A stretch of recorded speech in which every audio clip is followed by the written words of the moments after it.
గతంలో మాటలు చెప్పారే గానీ హెచ్ఎన్ఎస్ లో ఒక గంప మట్టి తీసినది లేదు. రైతాంగం గురించి ఆదుకునేటువంటి నాయకుడు లేడు.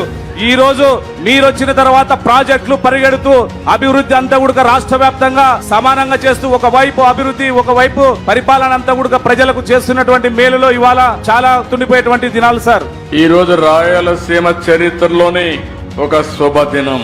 సీమలో జల వనరులు పొంగేలా ఈ రోజు మనం చేస్తున్న గొప్ప ప్రయత్నంలో మరో అడుగు ముందుకేశాం. సీమకు నీళ్లిచ్చే కార్యక్రమం వల్ల వచ్చే తృప్తి సంతోషాన్ని నా జీవితంలో మర్చిపోలేను. సీమని మార్చేది ఒక్క నీరు. నేను ఈ ప్రాంతంలోనే పుట్టాను, ఈ ప్రాంతంలోనే పెరిగాను. రాయలసీమ కరువు తెలిసిన వ్యక్తిని, కష్టాలు తెలిసిన వ్యక్తిని.